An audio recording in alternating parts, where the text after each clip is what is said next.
दोस्तों कहते हैं कि जीवन भगवान द्वारा दिया गया एक खूबसूरत तोहफा है, लेकिन यह खूबसूरत पल बदसूरत उस समय हो जाता है जब कोई आदमी बेरोजगारी का शिकार हो जाता है। क्योंकि आज दुनिया में कोई भी इंसान हो, वो चाहता है कि वो अच्छे से जिंदगी जिए। आसान भाषा में बेरोजगारी एक ऐसी समस्या है जिसमें कोई आदमी काम करने के लिए इच्छुक रहता है, परंतु उसे काम नहीं मिलता। हैंड बेरोजगारी का आसान अर्थ है कि लोग काम करना चाहते हैं लेकिन उन्हें कोई काम ही नहीं मिल रहा है। वैसे समय के साथ जनसंख्या बढ़ना तो काफी आम बात है, लेकिन अगर भारत में देखें तो जनसंख्या काफी तेजी से बढ़ रही है। आप जानकर हैरानी होगी कि 1960 में भारत की जनसंख्या 45 करोड़ की थी, लेकिन आज के समय में देखें तो भारत की जनसंख्या 148 करोड़ की है। इस हिसाब से आप देख सकते हैं कि भारत में पिछले कुछ वर्ष में जनसंख्या कितनी तेजी से बढ़ी है और यह आने वाले कुछ वर्षों में जनसंख्या और भी बढ़ेगी। इस हिसाब से इतने लोगों को नौकरी देना काफी मुश्किल हो जाता है। इसलिए आज के समय में बेरोजगारी बढ़ने के कारणों में जनसंख्या वृद्धि भी एक मुख्य कारण है।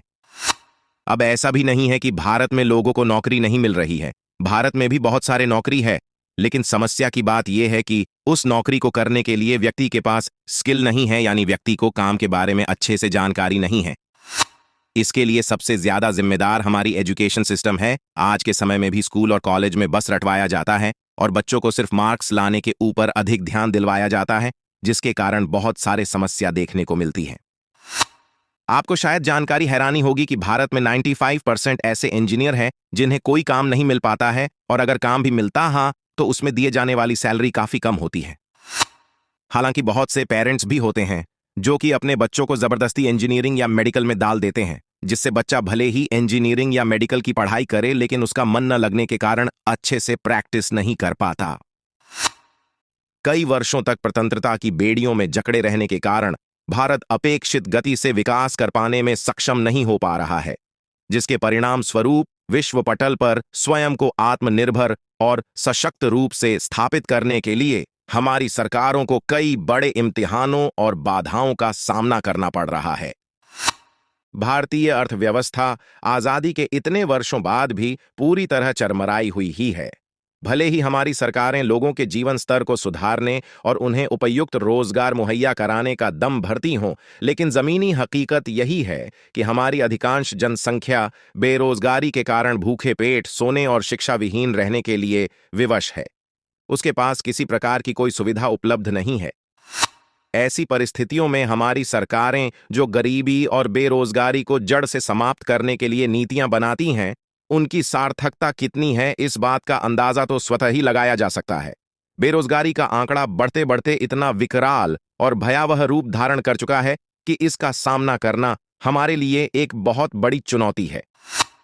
हालांकि 90 के शुरुआती दशक में निजीकरण और उदारीकरण जैसी नई आर्थिक नीतियों के भारत में पदार्पण करने के साथ ही भारत की रोजगार स्थिति को थोड़ा बहुत समर्थन मिला।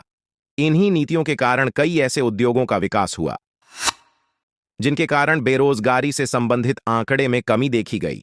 आर्थिक उदारीकरण और वैश्वीकरण के कारण बहुराष्ट्रीय कंपनियां भी, जिन्होंने हमारे युवाओं के जीवन स्तर को सुधारने में काफी सहायता की, भारत में अपने पांव पसारने में सफल रहीं।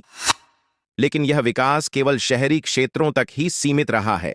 असली भारत जो ग्रामों में वास करता है के विकास को उपेक्षित ही रहने दिया गया, जिसके परिणाम स्वरूप गांवों में रोजगार की स्थिति अत्यंत शोचनीय है। इन हालातों के पीछे सबसे बड़ा कारण यह है कि स्वतंत्रता प्राप्ति के बाद जब देश का शासन भारतीय नेताओं के हाथ में आया, तो उन्होंने औद्योगिकरण और शहरों के विकास को ही अपनी प्राथमिकता समझते हुए विकास संबंधी सभी योजनाएं केवल शहरी जीवन पर ही केंद्रित रखीं। उनकी योजनाओं में ग्रामों के विकास और ग्रामीण क्षेत्रों में रहने वाले लोगों के जीवन स्तर को सुधारने के लिए कोई महत्वपूर्ण स्थान सुनिश्चित नहीं किया गया। भारत एक विशाल जनसंख्या वाला राष्ट्र है। जनसंख्या जितनी तेजी से विकास कर रही है, व्यक्तियों का आर्थिक स्तर और रोजगार के अवसर उतनी ही तेज गति से गिरते जा रहे हैं। भारत जैसे विकासशील राष्ट्र के लिए यह संभव नहीं है कि वह इतनी बड़ी जनसंख्या को रोजगार दिलवा सके। रोजगार की तलाश में दिन रात एक कर रहे व्यक्तियों की संख्या साधनों और उपलब्ध अवसरों की संख्या से कहीं अधिक है। यही कारण है कि आज भी अधिकांश युवा बेरोजगारी में ही जीवन व्यतीत करने के लिए विवश हैं। बेरोजगारी से जुड़ा मसला केवल बढ़ती जनसंख्या तक ही सीमित नहीं है। हमारी व्यवस्था और उसमें व्याप्त कमियां भी इसके लिए प्रमुख रूप से उत्तरदायी हैं। भ्रष्टाचार ऐसी ही एक सामाजिक और नैतिक बुराई है जिसका अनुसरण हमारी सरकारें और व्यवस्था बिना किसी हिचक के करती हैं। पैसे के एवज में अवसरों की दलाली करना या भाई भतीजावाद के फेर में पड़ते हुए अपने संबंधियों को स्थान उपलब्ध करवाना कोई नई बात नहीं, बल्कि हमारी सोसाइटी की एक परंपरा है जिसका कुप्रभाव योग्य व्यक्तियों और उनकी काबिलियत पर पड़ता है। परिणाम स्वरूप कई युवा विवश होकर अपने परिवार के लिए अनैतिक कृत्यों में लिप्त हो जाते हैं।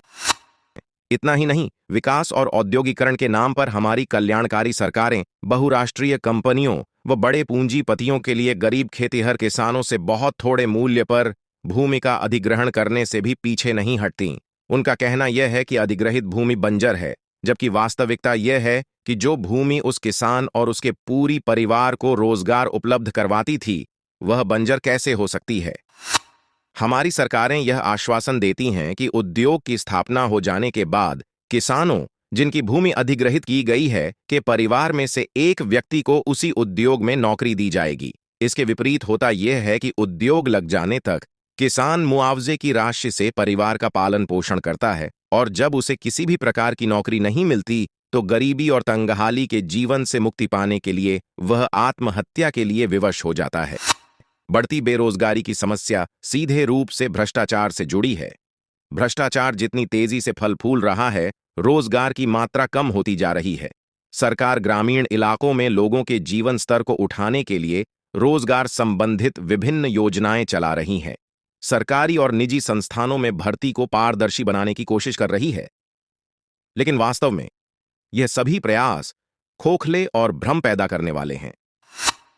भारत में बढ़ती बेरोजगारी को जनसंख्या, बड़े पैमाने पर व्याप्त अशिक्षा और भ्रष्टाचार समान रूप से बल प्रदान कर रहे हैं।